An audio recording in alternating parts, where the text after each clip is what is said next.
Woo! The Golden Stallion, the man of tomorrow, Savzu, the rated R radio star. Boy, what other names could I pull out? I haven't used the Libertine in Chief in a little while. But yeah, here for your July Wednesday, or well, it's not Wednesday. I was going to say my Wednesday Q&A. I'm so used to saying that, but whatever. The July live Hangout Q&A. That's what we got going on. We've already got some people in the YouTube live chat. We got some people already hanging out in the actual Hangout room so that they can be on via audio or video, whatever they feel comfortable with, whatever they want. Excellent. Looks like everything's working. Looks like everybody can hear me as far as on YouTube, which is great. So feel free to ask questions as well on the YouTube. I have questions that were asked ahead of time. So in the Facebook group that I will try to get to for this, even though I might have to stop for a second and find one of them. But regardless, got a few different questions, and we're going to have fun with this. Now, you might be looking behind me, and I've done a couple videos already, or a couple of recordings with video of where I am right now, but I am in Studio 2. And Studio 2, I'm still going to be adding things here and there. There's some like part of that is I plan on doing different things. So, I can't fill in everything because some of it needs to be like a flat black background. So, we got somebody else that joined in, and we'll get to the people in the Hangouts here in a minute. And then, so yeah, just keep yourself muted for the moment. But, man, looks like somebody was on a train. That's fantastic. I love it.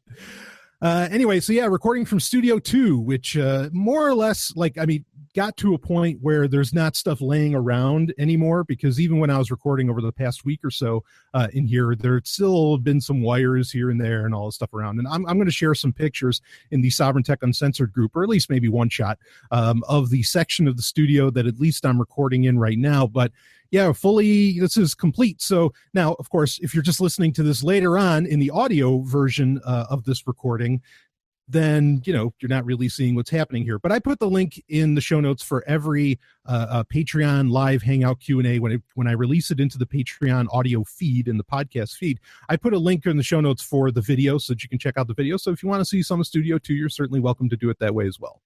But anyway, this is going to go for about an hour, as usual. This would be, how many have we done of these? 4, 5, 6? I don't know. But they're fun. They're very popular. A lot of people really enjoy the episodes.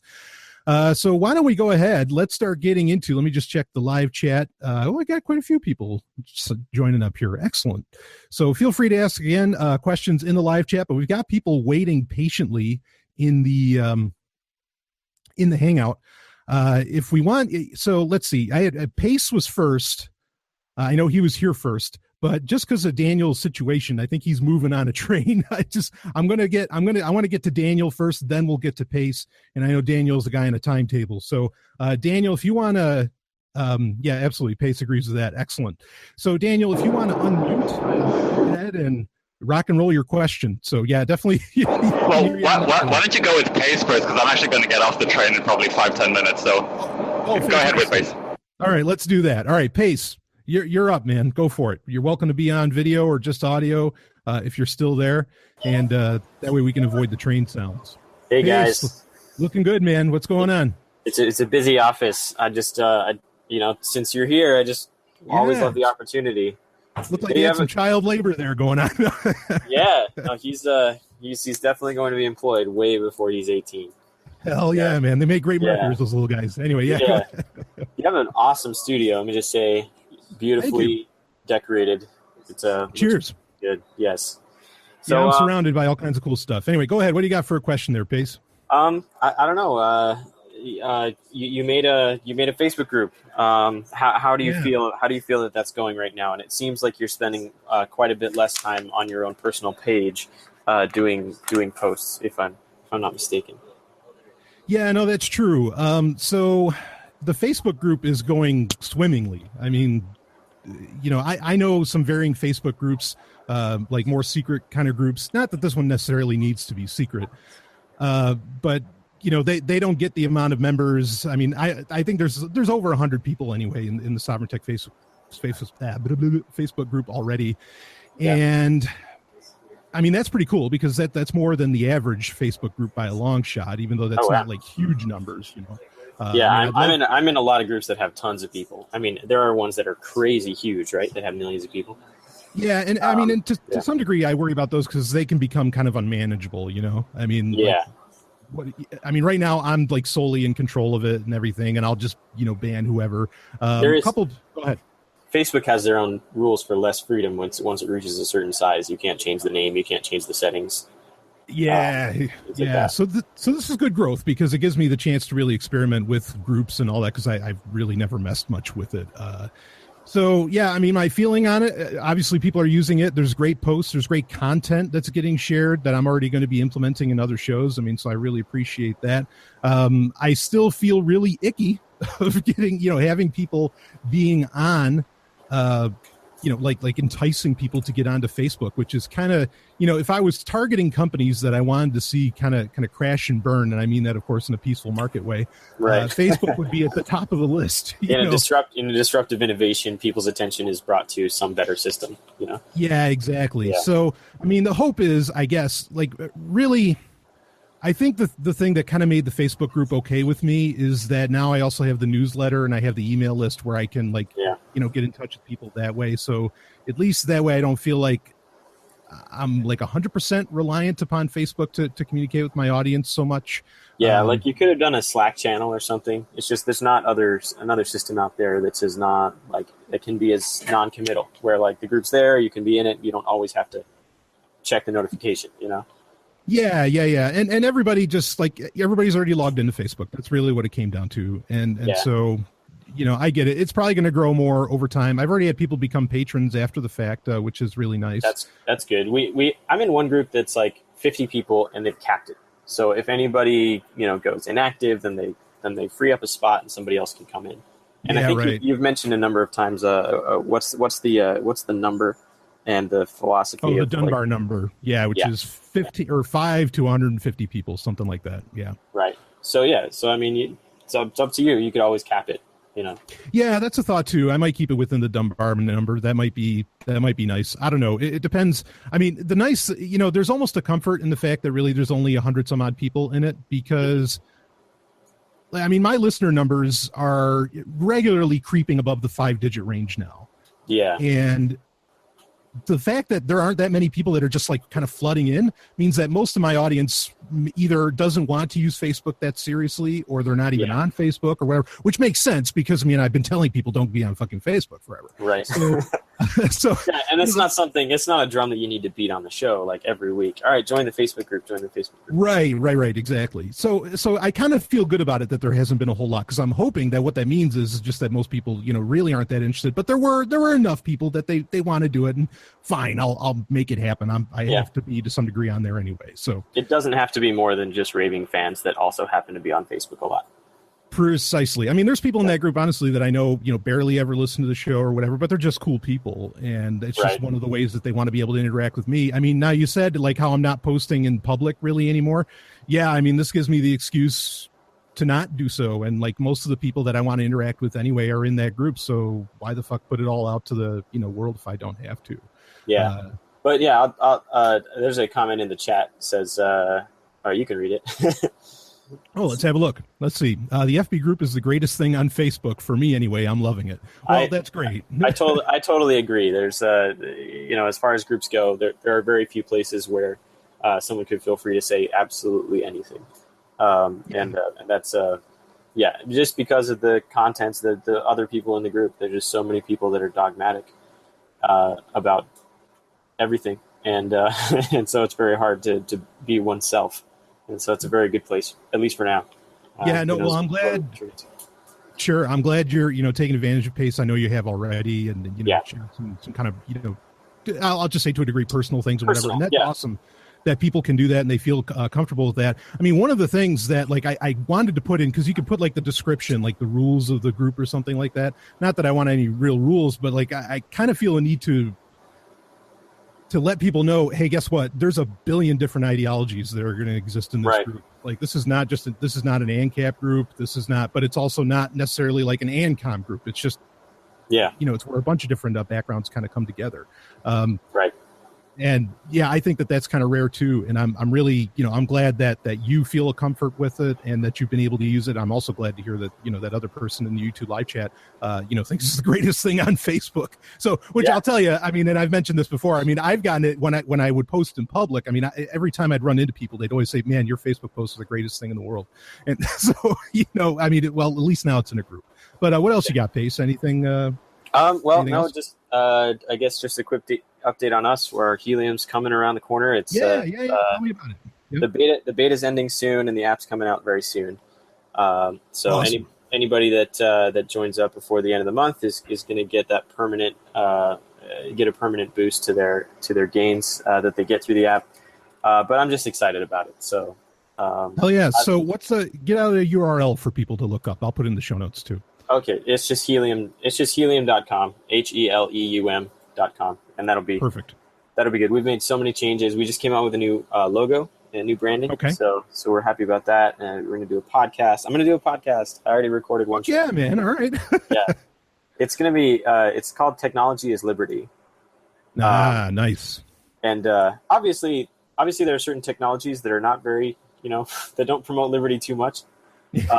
Just because of any technology can be put in the wrong hands and implemented poorly. So we're going to be open about that too. But the whole point is things are going in the right direction, at least in a very general sense. So many people out of poverty, and we're excited about where that's going. So it's kind of the official podcast for Helium, but we're not only going to be talking about crypto and things like that. Right. It's going to be a broader kind of. Yeah. Okay. Well, I'll tell you something. Technology and what is it? Technology is liberty. Mm-hmm. I mean, I've wanted, I don't want Sovryn Tech to be the only liberty themed kind of podcast, tech podcasts out there. I want tons of them.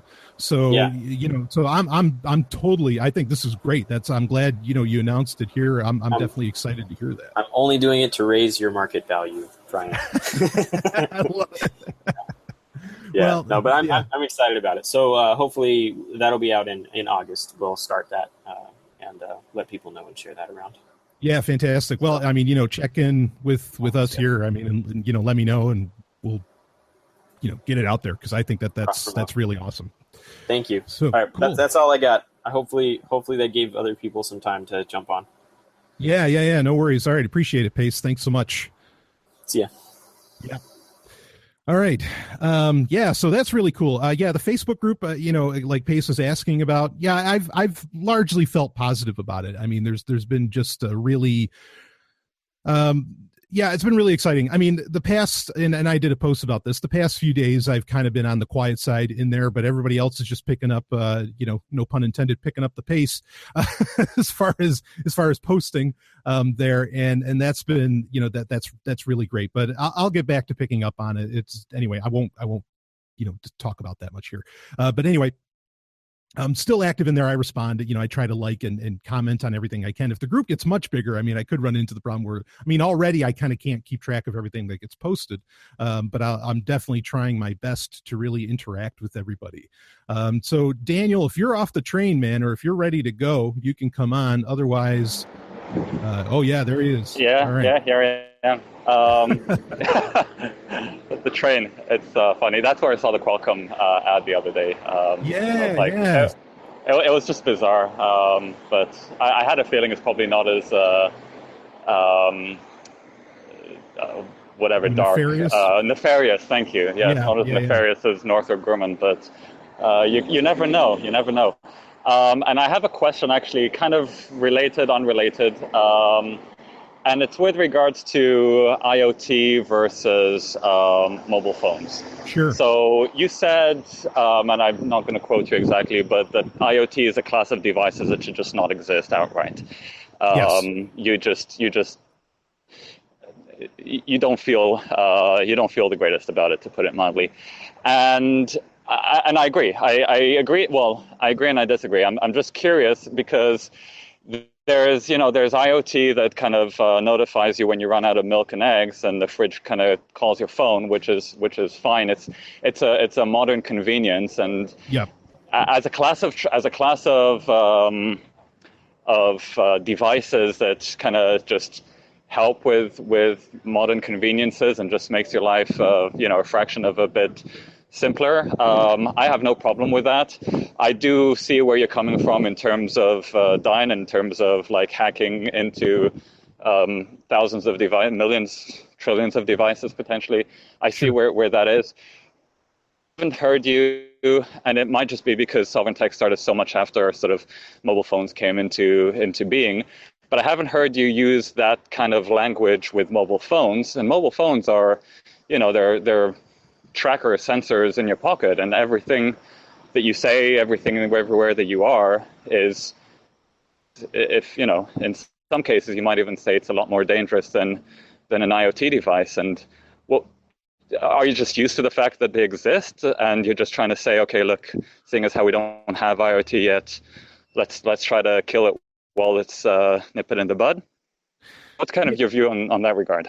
Sure. So actually, yeah, I do have thoughts on this. And so like somewhere before episode 50, I think, of Sovryn Tech. So this would have been, 4 some odd years ago, I guess. I did kind of go on a screed about mobile phones in general, and saying that, and I repeated this at PorkFest. I had people asking me like, all right, like this guy, kind of said, so what's your overall message here, Sovryn? Like what are you, what are you saying? What's the philosophy? What should we be running with?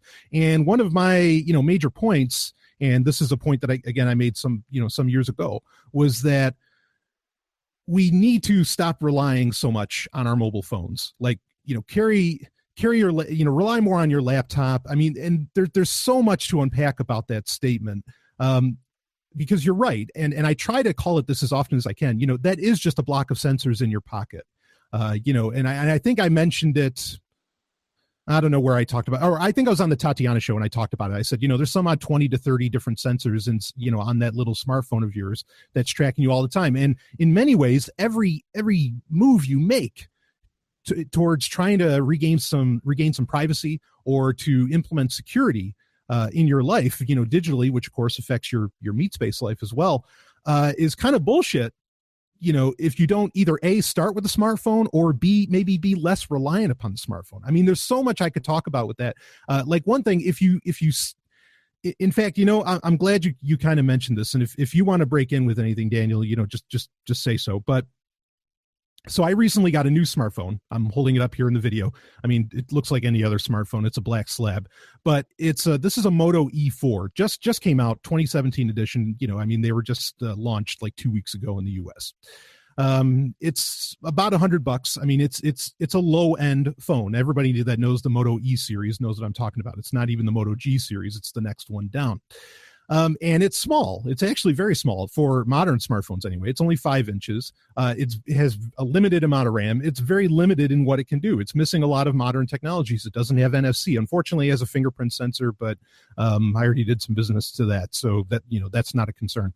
But my point in wanting this phone was part of this philosophy of like not relying so much, not trying to do so much with the smartphone, kind of getting away from the smartphone and leaving the smartphone over there, like kind of out of sight, out of mind, to some degree, if you can.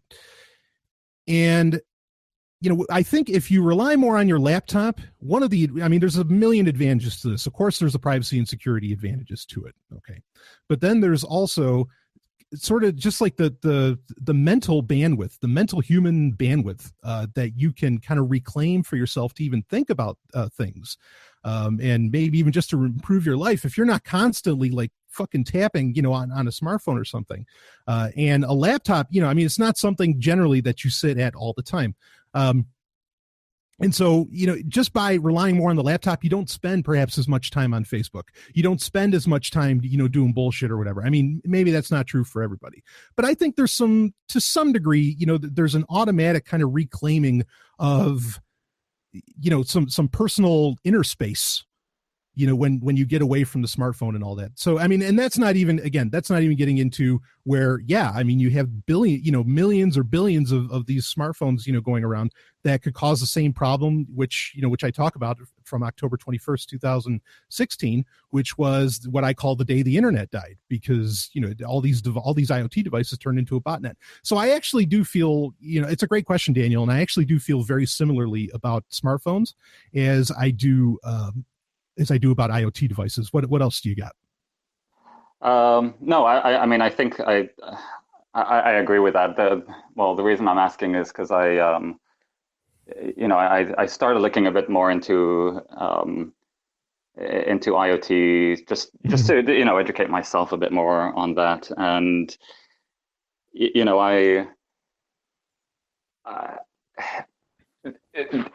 one of the things that I kind of think about often is with regards to, what do I have control over in my life, right, and what don't I have control over in my life? And I try not to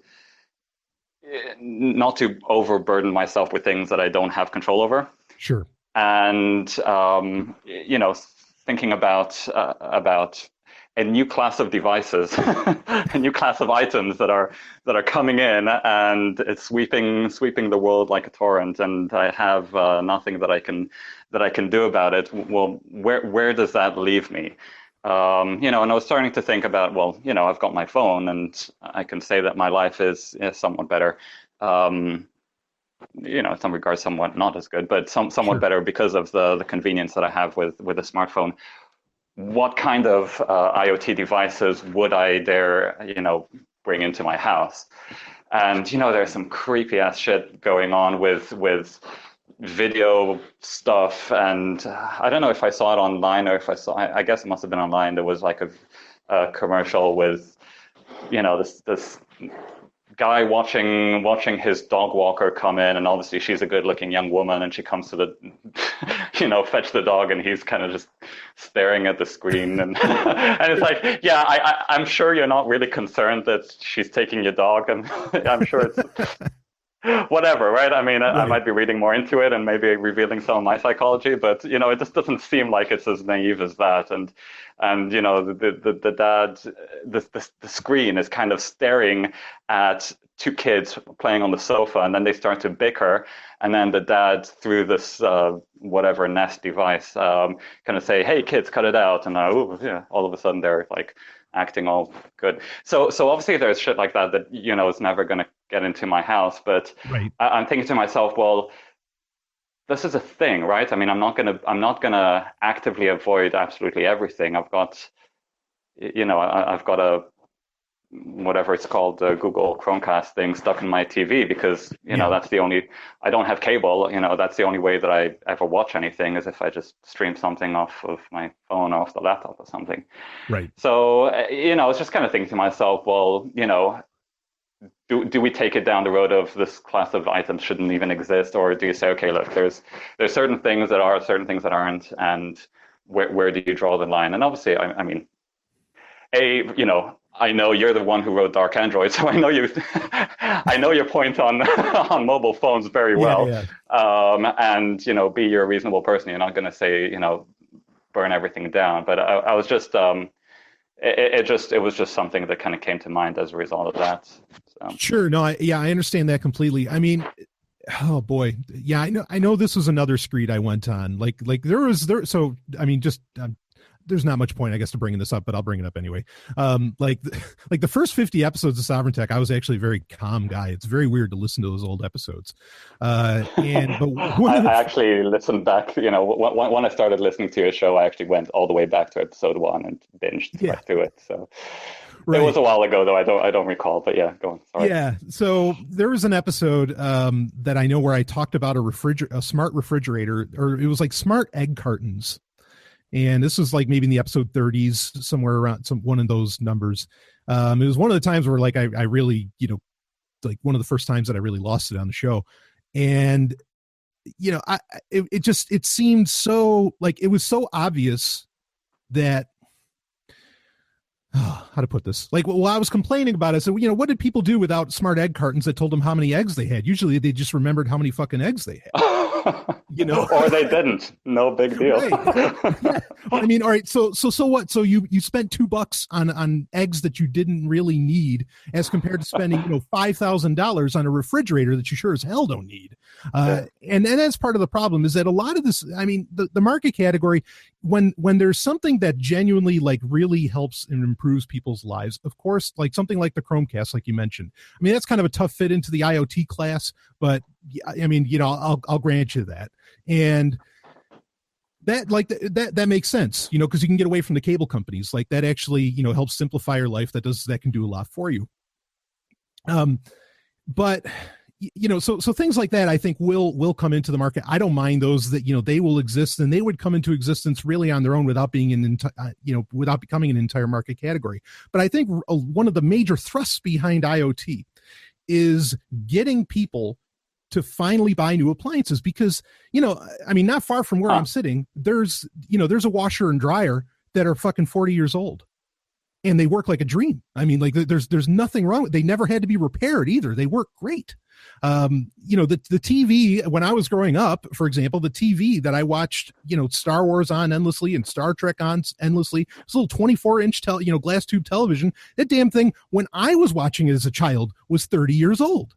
And so a lot of IoT, I really think is just trying to get people to kind of try and sell them on a bunch of new features. Yeah. Just BS to buy new things that they don't need. And then the worst part of it is, it's not just that. I'd understand that. Like, I get it. Okay, that's marketing. That's how you get people to buy stuff. I told, there's nothing, I'm not saying there's anything wrong with that. The insidious part is that we know that the way, with smartphones is a great analogy for what would, the IoT market category can look like. They want to get people to where they're going to be replacing appliances every 2, 3, 4 years or something like that. I mean, and the horror stories are already out there of, with refrigerators and all this other stuff. And I think, I'm not saying it's planned obsolescence, but I think it is planned timelines of when you're buying products. And that's where things get insidious for me in a very real sense. I mean, and that's nothing like you're talking about with like the Ring video doorbell, where like, this camera is just constantly looking outside your door and, or watching your kids and all that stuff. I mean, I think some of these ideas aren't necessarily bad, but they would come into it, or they would be developed, and I think they would come into fruition without this huge push by Silicon Valley and, regular industry of like having everybody be on board with IoT. And that's my concerns. Anyway, got anything else on that, Daniel? No. Just to say that your Wolf Slayer, or whatever you end up calling it, is looking pretty awesome. So thanks, man. Congrats on that. And I'm actually going to drop off now, but I'll listen to the rest on. Yeah, rock and roll. All right. Thanks so much, Daniel. Awesome. Take it easy. Bye-bye. Yeah. All right. So now, I'll tell you, Daniel was just mentioning the studio here. Again, if you're just listening on audio, I know this might be kind of boring, but I'll kind of twist a little bit. You see this kind of high chair? Boy, I'll tell you, it's tough to find a chair that at least some part of my head can even rest on.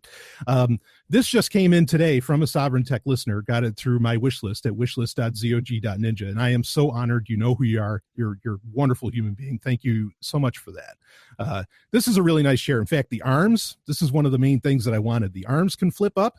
Do you know why I want a chair where the arms can flip up? Well, if you're seeing video, you can kind of imagine what I'm suggesting here, because when there's arms down, maybe another person can't sit with you in certain ways. Thank you very much. Did you expect anything less from me? Anyway, let's take a look at the YouTube live chat. Had two great callers. Should I call them callers? Well, anyway, two great patrons that were just on. And let's see what we have here. The FB group is the greatest thing on FB. Of course, I read that earlier. On Facebook, for me anyway, I'm loving it. Then someone said, "Hey, fucking agreed. Don't think fascists or their sympathizers would be welcome in the group, though, and that's a good thing." Just real quick on the Facebook group again, and I don't want to spend this whole episode talking about the Facebook group. And I have some questions that were asked ahead of time that I will get to here. But I will, I will ban people. It's not a Patreon perk. It's not a patron perk, because I'll ban people in a heartbeat. Like I won't even think twice about it. For even the silliest of things, I just, and not that I want to do that. I just want people to know that, look, I'm not going to put up with bullshit, and certainly some fascies, I'm not going to put up with that. But anyway, let's see. I hear SoundCloud is in big trouble. What's your read on the situation? So, okay, that's a great question to talk about, because I actually host my entire show, and I've hosted it since the beginning of the show in 2012 on SoundCloud. And SoundCloud is such an amazing technology, or such an amazing service, I should say. Now, SoundCloud has been in trouble for a really long time. Like every year, it seems. I mean, I think 2 years ago they got another $20 million like investment round or something that just barely saved their ass. SoundCloud has had troubles for a while, and at the time, a couple of years ago, because you always kind of hear these stories that something's going on with SoundCloud, and I think the answer will always be the same. At the time, I was hoping Twitter, honestly, would have bought out SoundCloud, because Twitter was also at the time, this was a couple of years ago again, trying to, they had like that Twitter music thing where they're trying to be a music service. Of course, they can that inside of a year, but now Twitter's in so much goddamn trouble, so I can't expect Twitter to buy them out. But it would have been nice to have that nice social media integration of SoundCloud and Twitter, and I think some really interesting synergistic effects and services could have come out of that. But I think the real answer is, and I still think this is the answer for Twitter as well, eventually just a major company just needs to buy them out. And sadly, this gets into a huge subject, and I want to get to some of these other questions quick, but I will talk about it, briefly. There is, and I've talked about this on Sovryn Tech Prime episodes, in Silicon Valley, there is not a grand concern with how do we get cash flow? How do we get more money coming in? How does all that shape up? They are more concerned with users, because the only way that they can get more VCs is to constantly just get in more and more users. So because of that, there's very skewed business ideas. There's very skewed business models that come into existence. And it's so sad because, for example, like Twitter, people look at Twitter like it's a failure. That's how investors look at it, or even in just the popular mindset. It's like, oh yeah, I don't like Twitter, or oh, Twitter's in trouble, blah, blah, blah. Twitter has millions of users. Anybody else, if you were in any other industry besides social media, if you're in any other market category, you would be a wild success and you'd have all the money you could ever want. But because it always gets compared to Facebook, it's considered a failure. I mean, the same is true, honestly, for Google Plus. Not that I'm promoting Google Plus. I used to years ago when I was a fan of Google. But, the numbers that these services have are great. The problem is that everything, and it seems like almost not just social media, but almost any service online gets compared to Facebook's numbers. And if you don't have Facebook's numbers, then, investors are largely like, well, fuck you. And that's such a shame, that's such a pity that's kind of the way that goes.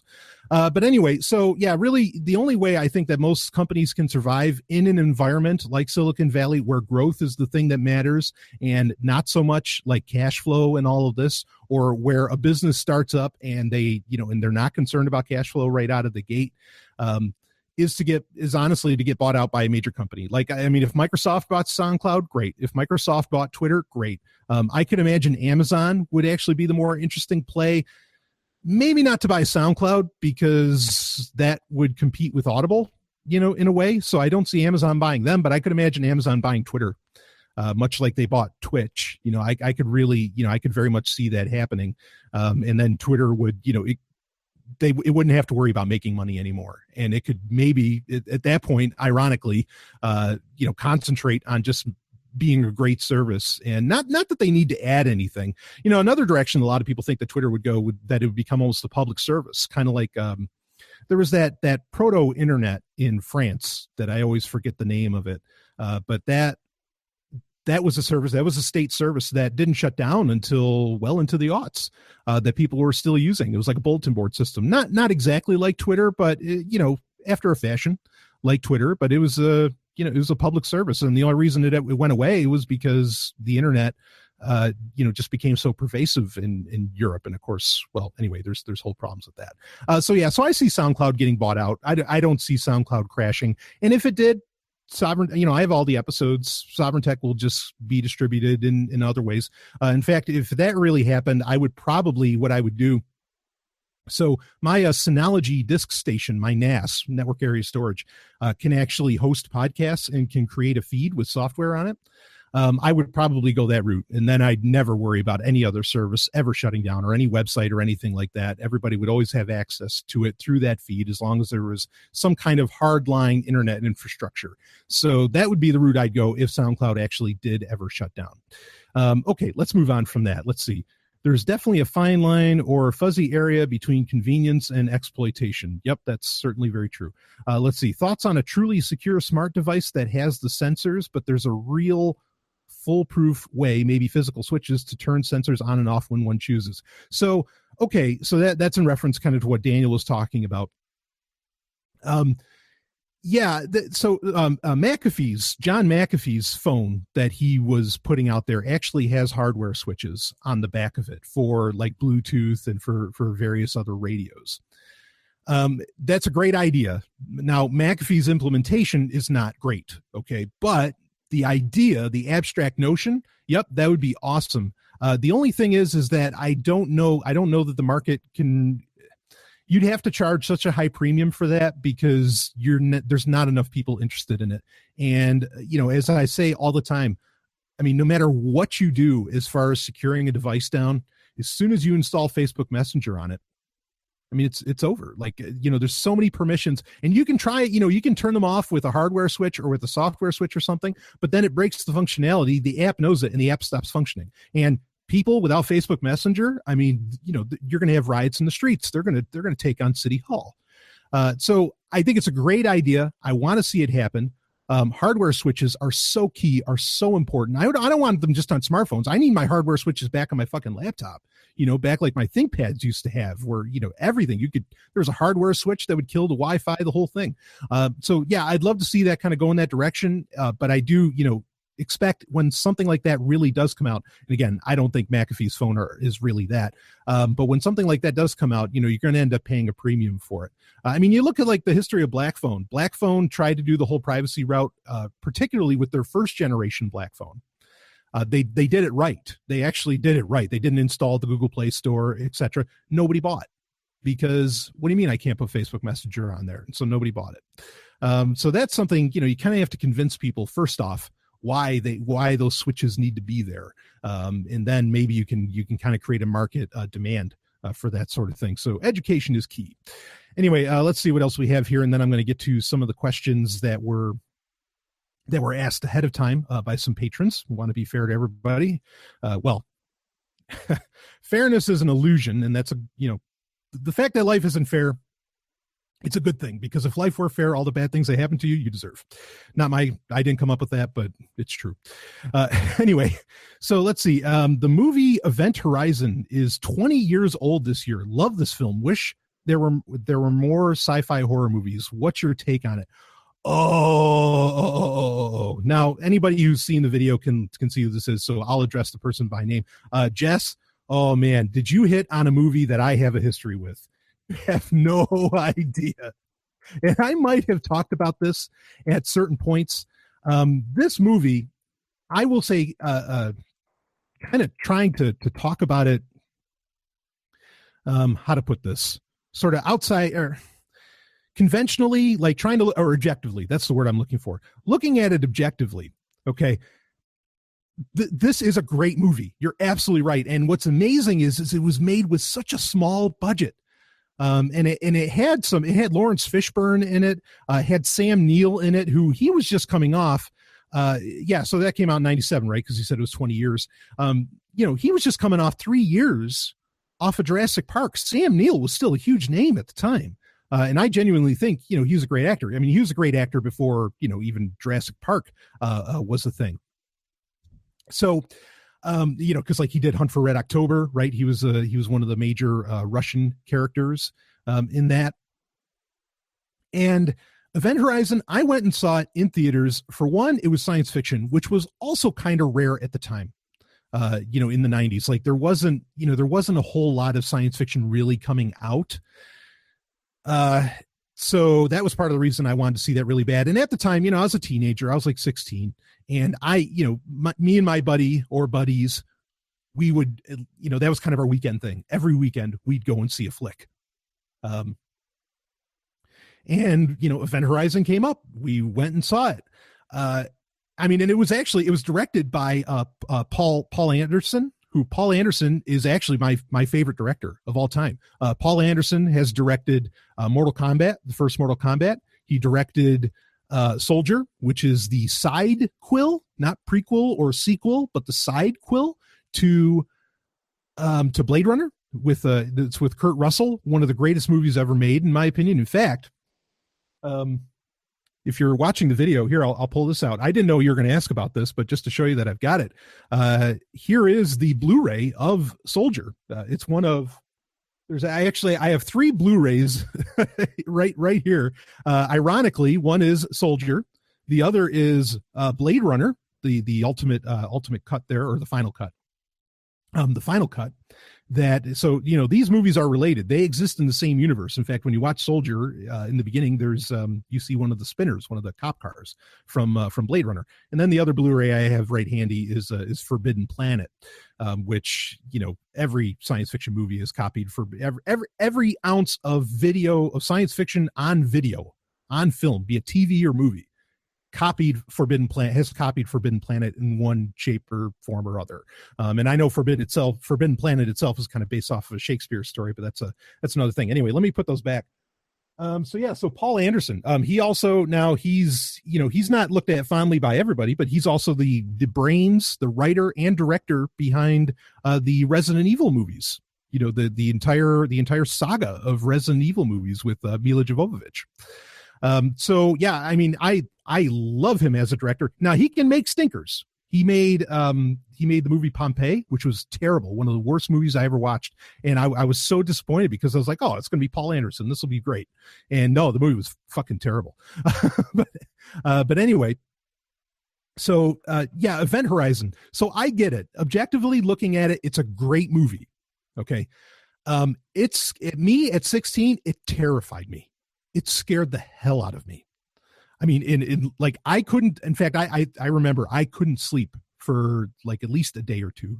I really was having a hard time. I was staying over at a buddy's house and I tried everything I could. In fact, he had a big Wing Commander Prophecy map of the galaxy on his ceiling. And I remember just like constantly looking at that and just like trying to think about Wing Commander instead of thinking about Event Horizon. Because the part that kind of freaked me out wasn't the hell part, wasn't any of that. It was the point where, and spoiler alerts, folks, but hey, the movie's been out 20 years, so whatever. Was the part where Sam Neill, like he's crawling through the ship and he encounters his wife, and she's nude and she has a great body. But when she opens her eyes, there's no eyes there. And like, I never saw anything like that before or since, really. And it just freaked me the fuck out. I mean, now it doesn't matter. I could watch the movie and I totally get it. But boy, that movie really bugged me out, but that's a good thing, right? I mean, that just shows how great a movie it was because it really could terrify you. So, kudos to really to Event Horizon, genuinely great film, very well done film. Of course, Paul Anderson, especially with such a low budget, very scientifically kind of accurate film. Like I remember it being one of the first times, I think it's Lawrence Fishburne's character who ends up, kind of being out in space, and you see exactly what happens when you get caught in the vacuum of space. And it was one of the first times I can really remember that happening. Kind of reminds me, I always sort of feel like that was Paul Anderson's attempt at making, was it 1979 Disney's The Black Hole, which is a movie I really love, a very misunderstood film, for a variety of reasons. But that movie kind of ends sort of in the same way, even though Event Horizon explores it a little bit more, where in The Black Hole, you have the kind of the villainous character, the doctor, who ends up, like at the end, he's in hell.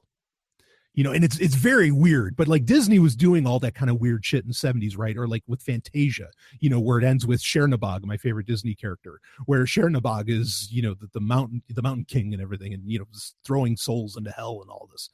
So not out of place for Disney at the time, not out of place really for Disney today. But yeah, I always felt like that was kind of an attempt at making it really, it was almost like a Black Hole remake. And it does a good job of it. I really think that's okay. So anyway, I need to find the question that was asked in the Sovryn Tech Facebook group real quick. And then I want to get into another couple questions that were actually sent in via email. Boy, yeah. See, so asking this stuff in the face. Here we go. Okay, that can be a little tough sometimes in the Facebook group to find, because I noticed that Facebook groups doesn't put things chronologically. It seems to put things by popularity, which, whatever. Anyway, so I hope I answered your question about Event Horizon, by the way. But let's get into something else here.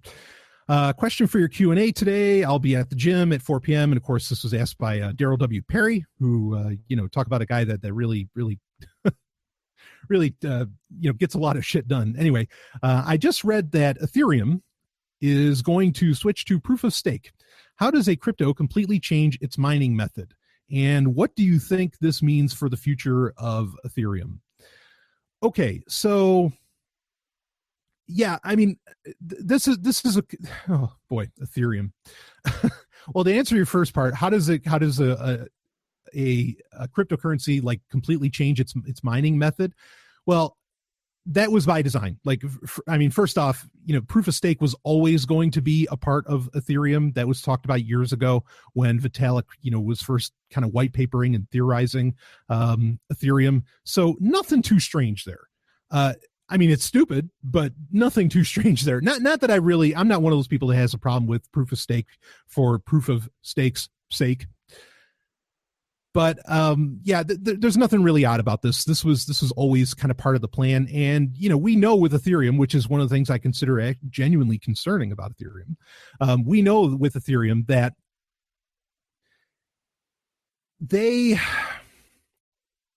with the DAO, they will just, if they want to fundamentally change the nature of that blockchain, they'll fucking do it, whether it's to, erase some kind of event that happened in history or change the fundamentals of how it operates, things like this. I see that as a flaw. I see that as a problem. Other people, I guess, get excited about it. I don't. Like, that's not what happened with the DAO. Should be a warning that will reverberate throughout the tech world forever. Like, that should always be remembered, that no, blockchains are not immutable. All it takes is a dev team or one guy at the top that has his own little, kind of cultish church going on, effectively, whether they want to call it that or not, like Vitalik does, that, they can just change everything.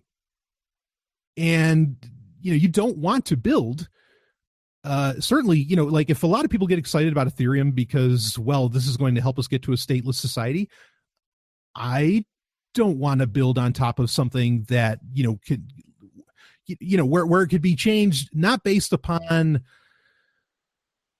well, you know what I mean, where just one guy at the top. It just turns into like almost like a digital feudalism. It's a very strange situation with Ethereum. So yeah, I think that's crazy. What is proof of stake going to do about Ethereum? It doesn't matter, because it's not about Ethereum, it's about Vitalik. Okay, Ethereum is the church of Vitalik, and people are banking on Vitalik, not on Ethereum. All right, and you can tell this. Just look at how. You have to have some understanding of how the news business works, and actually, I know Daryl does. But like every time they're talking about Ethereum, there's a picture of Vitalik. They're always showing off Vitalik. This is he's the Steve Jobs, effectively, of the cryptocurrency world in a very real sense, and that should be concerning, because what if something, there was that which we've talked about on Sovryn Tech. There was the case where there was the fake news that Vitalik died and Ethereum's price tanked. So, that just proves the point. really what you're banking on is Vitalik. So what happens with Ethereum and all this stuff, it doesn't really matter. In fact, it's very depressing because it's not just Vitalik. This is a thing that's happening throughout the entire cryptocurrency space. You have Dan Larimer, who whatever project he goes to, there's these apostles that kind of follow him. There's this whole religion that kind of follows him, to whatever he happens to go with. Really, the cryptocurrency space has turned into one of a cult of personality. And that is very concerning. A lot of people, I think, feel comfort with Bitcoin, myself included, because, there's some names you can mention in the Bitcoin space, but as far as the creator and all that, we don't know who Satoshi Nakamoto is. So we can't follow him or her or it to the next project. Right. Which I think is a good thing. That there isn't that cult of personality necessarily. There's some names out there certainly that one could call that for Bitcoin, but at least the original developer's not there.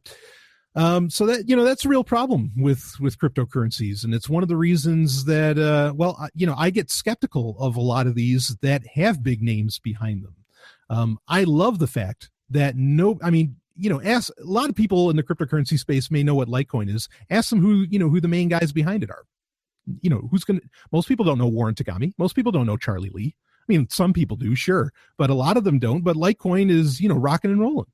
With Zcash, everybody knows, I guess people know Zuko, but I don't think a cult of personality is really developed around Zuko, and I'm glad about that. So that, that's a concerning thing. So I don't see anything happening. Any change that happens to Ethereum, as long as Vitalik's still there, by and large, there's going to be investors involved. Because again, they're banking on the cult of personality. They're banking on the Church of Vitalik. They're not really banking on what Ethereum can do, because really Ethereum can't do shit, at least not very well. It can't really deliver on what it's talking about. There's no real practical uses for it. Not really. I know there's, some people are finding interesting things to do, like Shapeshift is doing some interesting things with Ethereum and all that, but by and large, it's just not there. So, okay. I hope I answered that. Let's see. How's the live chat doing? Still got quite a few people, or got a few people watching. That's great. Nothing else in the live chat. That's good. So why don't I go to the email that came earlier? Let's see. Greetings, Brian. Because we've got about, 10, maybe 20 minutes. I'll go a little bit over an hour if we need to. Greetings, Brian. I've got two questions that I would like to ask. One is more of a personal nature, and the other is of a clarification. The first is, I understand you were part of the military for X number of years. Which branch were you part of, and what was your frame of mind like at the point in which you joined? Okay, and then there's another question after that. So I'll answer the military one kind of quickly. I don't know if I'll spend a whole ton of time on that, but I was in the U.S. Army. I was originally in communications. I was 31 uniform, and that's the job classification. But then I went on into psychological operations after that. And my frame of mind was revenge, honestly. I'm not saying, and look, I wasn't in a healthy frame of mind. I have no problem admitting that. There's nothing, I don't think anybody that wants to join into some kind of military, private or otherwise, private or government or what the fuck ever. I don't think they're in a healthy state of mind. So I certainly wasn't, but I can definitely say that, my mindset was absolute, revenge, and it was all because of 9/11.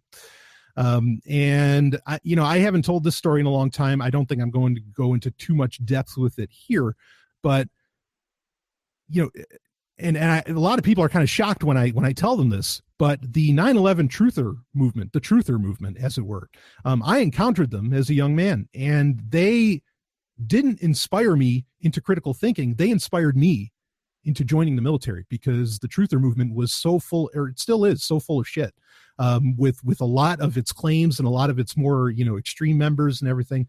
It's really, really, really crazy. So, and just to caveat quickly, I'm not saying that the official story of 9/11, that I believe that 100% or something like this.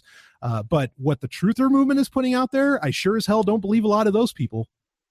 And you want to talk about people in some unhealthy fucking mindsets, just start ticking off the names, or, start checking off the names that are bigwigs in the 9/11 truther movement. And, you're going to find a lot of really fucked up individuals.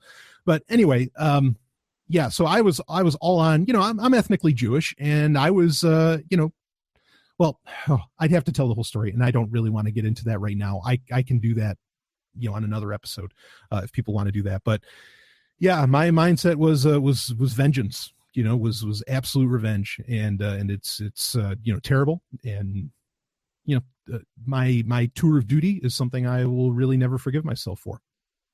So anyway, yeah, like you can say anyway to that. Let's go on to the next question here. My other question is, what do you personally define as Western values? I've listened to your shows, and I understand that you are very much against the ideas behind Western culture.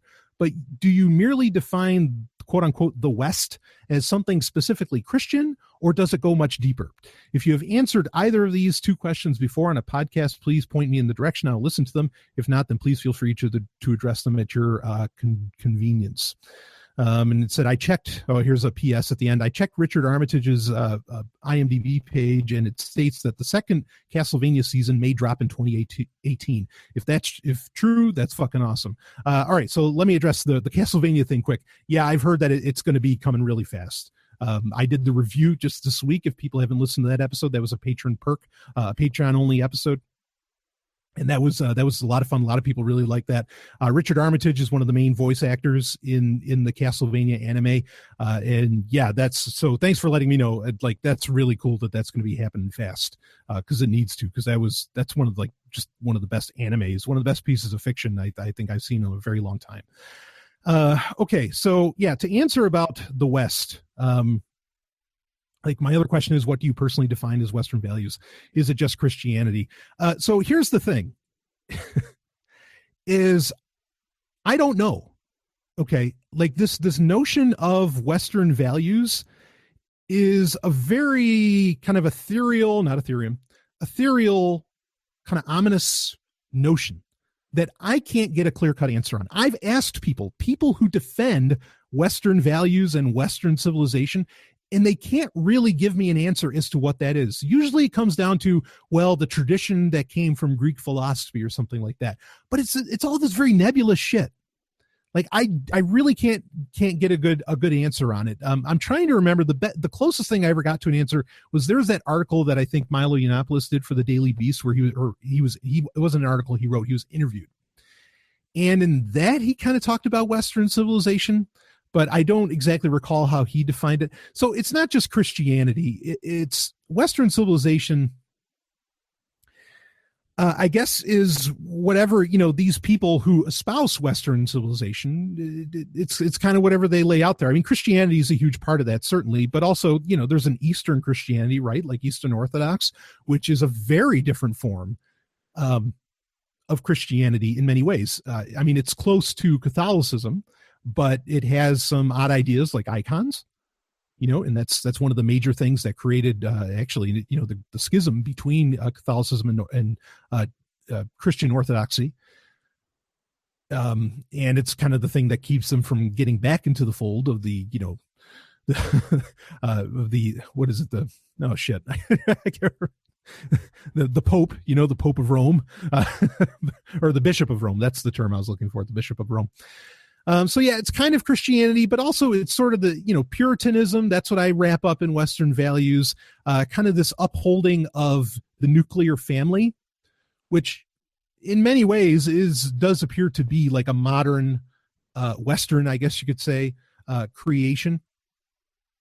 And I will say that I think it's kind of a false paradigm. Okay. That's being put on display here.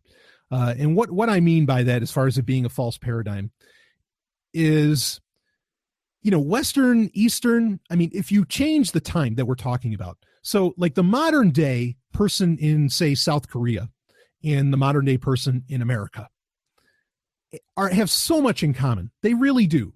But now the modern person in America, in the United States, has really very little in common with the person in the United States from 200 years ago. So I think the paradigm of West versus East, Western values versus Eastern values, or Western civilization, whatever, is kind of BS. Really, it's moderns and ancients, or moderns and, I don't know, whatever you want to call them, past, or I don't know, something like that. And but that doesn't get discussed that way. But I think that that's really the more accurate representation of talking about people. I mean, really, just about anybody around the world, you will have more in common with today than you would with people from your own nationality, countries, value systems from, 100 years ago, 200 years ago, 300 years ago or more. So yeah, I can't really define Western values to you. Usually it just gets tied up in, white people, family values. Maybe religion and Christianity will get tossed in there. But I mean, the main problem where it comes down to is that because people are talking about, no, we need to build a wall, or we need to go to war, or we need to vote this person in. We need to enact some kind of enforcement, some kind of violence to protect it. And that's the problem for me, is that, well, can you please define for me what exactly we need to protect? Like, what are you talking about? That needs protection. And, I get a lot of heat for, look, I don't have a problem with the nuclear. I really don't. People can have their heteronormative nuclear family, rock and roll, have a nice time, with that, by all means. Okay. But also let's let other people explore alternatives to that nuclear family that has, become such a part of, Western civilization, or what gets chalked up to Western civilization. And sometimes I think for a lot of people also, it comes down to that, is that Western civilization is just the nuclear family, and we have to protect the family because the family is what stops the state. And, every time I hear that, and you could say I'm creating an Aunt Sally or, straw man, what it's called in America. You can say I'm creating a straw man in that, but no, I don't think it's a straw man at all. But my answer to that what gets claimed to be a straw man, again, it's not, is, what are you talking about? Like, the family is the held up institution, and the state was growing with the family, being in the, whatever people generally think of the family as being. So I don't buy that argument that you need to protect the family because that's the bulwark against the state. What are you talking about? Like, there's nowhere in history where I can look at the family and say, yep, that was provably the bulwark against the state, blah, blah, blah. I mean, it doesn't fucking, that history, that point doesn't exist. I talked about this on School Sucks on Brett's show. And there weren't any shots fired back about that, because point it out. I don't see it. Or it's about defending white people. And then people bring up the arguments that, well, you see, but if you let Mexicans in, Mexicans are, you could look at the statistics. Mexicans are the number, statistically, they commit the most crimes, or black people commit the most murders and all this different stuff. And that's horseshit. That's utter horseshit, especially if you're a libertarian or an anarchist, to make those kinds of claims that these other groups are the biggest criminals, are statistically the largest criminals, or the largest aggressors against other humans on the planet. No, white people, like I was in the U.S. Army, are statistically the most murderous, the most the most rapist, the most criminal, whatever. That's the thing, is that when you hear from a lot of these guys defending Western civilization and all that, what was the guy, Ben Shapiro, or some of these other asshats out there, they don't, they're not anarchists. They like the military. They like the police. But because of that, they completely ignore the percentages. They completely ignore, okay, well, how many people do police kill a year? How many people does the military kill a year? And what race does that make up? And I think if you broke that down, suddenly you'd find out, holy shit, these arguments about certain cultures or certain races or whatever, which I think are, social constructs, but, all of that, like, they don't even match up compared to what makes up the enforcement bodies around the world, and particularly in the United States. So this defending Western civilization is nonsense. Like, it's just crap. Because you're afraid that, oh, well, these people are going to come in and rape. What do you think happens? Oh man, I could go on forever about this. Don't forget, immigrants only, just reading in the YouTube chat. Don't forget, immigrants only vote for Democrats. That's their argument, not mine. Then that comes up. Who the fuck should be voting? I mean, like, anarchists should know so much better than this shit, but oh man, I could go on and on about, and also most of these people that make these arguments, They've never been to those other countries. I've been all around the Middle East. And in a lot of these countries, yep, they're predominantly Muslim or something like that. But most Muslims aren't the people, or aren't the caricature that you're being sold by the likes of Ben Shapiro, or, maybe like the Jordan Petersons or whoever, I don't know. But it implies Republicans are better for freedom, which that's horseshit. Yeah, exactly. No, I mean, you're raising a great point in the live chat there. Yeah, like, okay, so they vote for Democrats. Well, the problem is that they're voting, not that they're voting for Democrats, but yeah, I mean, that's inherently saying, oh, well, we need to, protect the Republicans or something. I mean, it's all so weird. So yeah, so emailer, I can't get, like, somebody has to define it for me. And then my next question after they define it for me is, well, first off, like, prove it to me that your claims are true, like say about the nuclear family being the bulwark against the state. There's no evidence. There's just no evidence for that. I'm sorry. There isn't. But then my next question is like, okay, so why do we need to enact violence to protect this thing that you're talking about? And usually I can't get a good answer to that either. And I've tried. I've really tried. I mean, like, here's some more. You want some more statistical bullshit? Okay. Like, well, there's these great Western institutions like married, like people that wait. Oh, how does this go? People who wait to have sex until marriage, until, they won't have sex until after they're married, have less instances of divorce. Thus, we want to protect these Western values. We want to protect that family institution.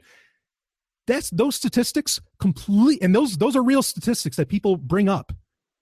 They completely ignore the fact that those, people that wait until marriage to have sex are usually religious. And most religions say that divorce is a bad thing, particularly within Christianity, or at least it's looked on very, very, very poorly. It might not be, there might not be a law against it, like in Catholicism or something. But it's looked on very poorly. So, you're missing the point. It's not that somehow marriage is this great institution that protects people or keeps them from getting HIV, or that keeps them from being, from having a failed relationship or something like this.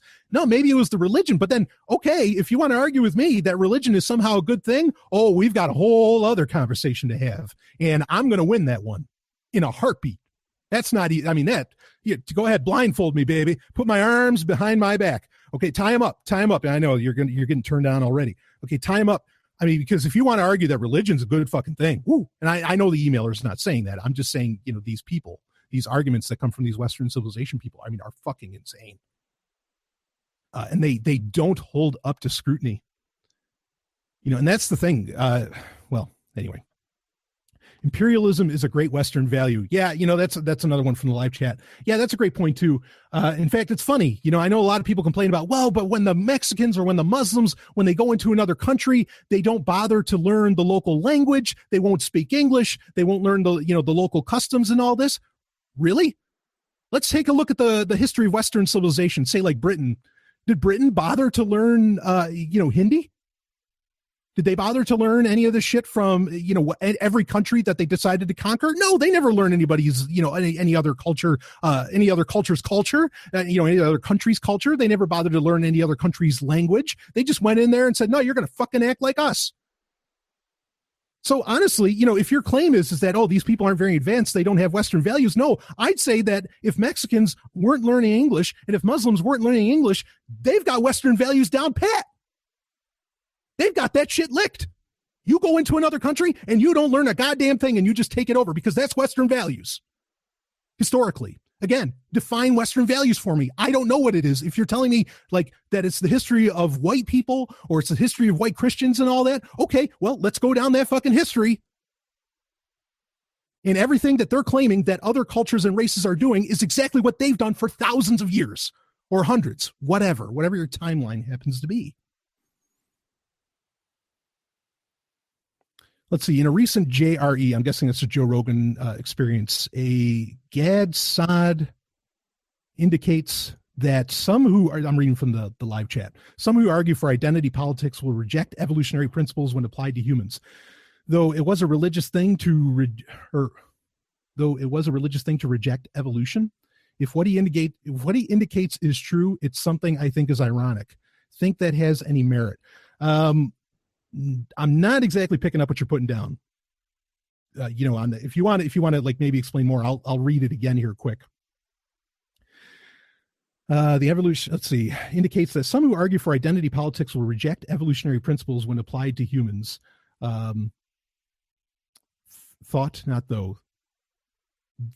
Thought it was a religious thing to reject evolution. If what he indicates is true, it's something I think is ironic. Thought it was really okay. So I'm guessing, yeah, and we're gonna wrap this up soon. But this would be interesting. So the idea that people who are into identity politics will reject evolutionary principles when applied to humans, saying that they kind of reject evolutionary biology. I'm guessing that's what's meant there. Thought it was a religious thing to reject evolution. Sure. I mean, look, a lot of what happens within identity politics is takes on a religious fervor.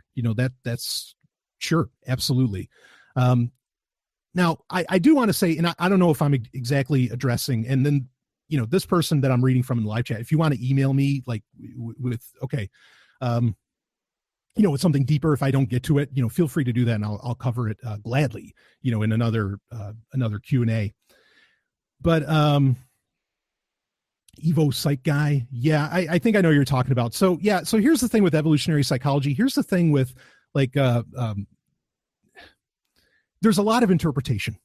Okay. I think a lot of what it's a lot of guesswork in that with evolutionary psychology, like you're saying, you assume, all right, for example, here's a piece, I guess, of evolutionary psychology that I will, I guess, subscribe to. That is moaning. Okay. Like a woman moaning during sex can sound, and I've talked about this many times on Sovryn Tech. That can sound very much like, it sounds a lot like crying, which, you hear it. And I mean, you don't need to do a lab test. Yep. They sound kind of similar, right? Now, why is that? Because under evolutionary psychology, at least one interpretation of it is because they're both cries for help, meaning that when a woman or, when someone's crying or moaning out or groaning, whatever, they're in pain, they need somebody to come, to come help, medical attention, whatever that may be. And during sex, you're moaning because you want more people to join in. Now, that's one interpretation of how that works that way. Obviously, a guy like maybe Jordan Peterson or Saad, or however you pronounce that, would probably interpret that very differently. But that's the thing, is that a lot of evolutionary psychology comes very much down to interpretation. And it's usually like playing a game of Occam's razor, saying, well, what makes the most sense? Why this evolved and why this did that? Again, it's interpretation. There's so much involved with that. So, yeah, keep that in mind with evolutionary psychology. It's a very tricky subject to bring up, and it's funny because you can read all of the books about evolutionary psychology, that have come out. And then suddenly you get a book like Sex at Dawn a few years ago by Christopher Ryan.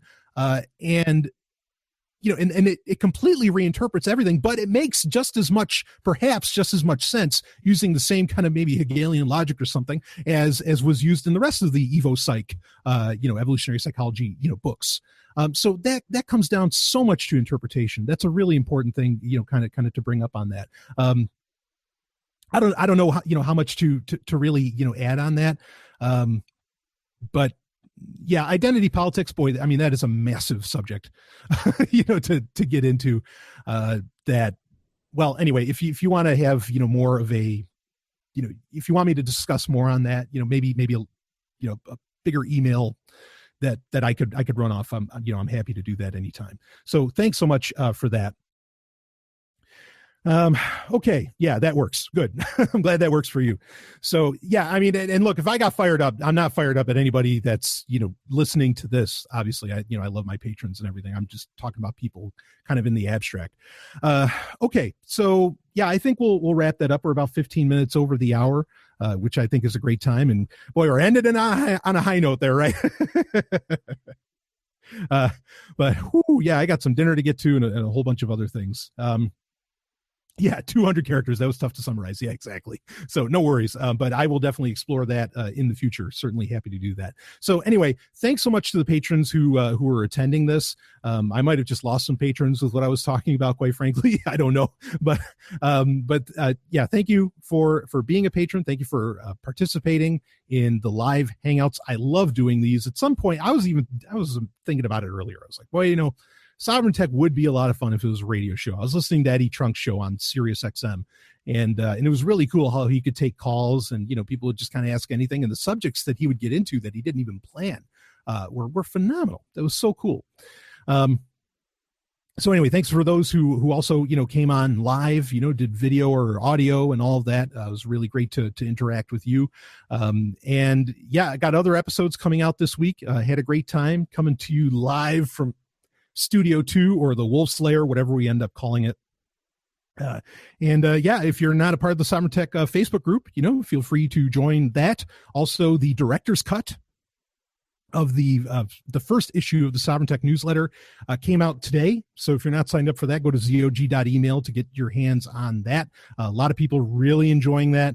In fact, I've got a great next week will be because it's a bi-weekly newsletter. Next week will be the new newsletter, and I already have most of it drawn up, and I just know it's going to be phenomenal. In fact, I had to one of the videos I wanted to include in the newsletter, I had a real pain in the ass getting it up and out to where copyright wasn't hounding me, but I was glad that I saved it. Anyway, that's a whole other story for another time. And there will be new Sovereign Universe fiction in next week's newsletter as well. So that's it for this time. Thanks again so much for everybody that participated and for everybody that's listening on audio. I will see you on the other side.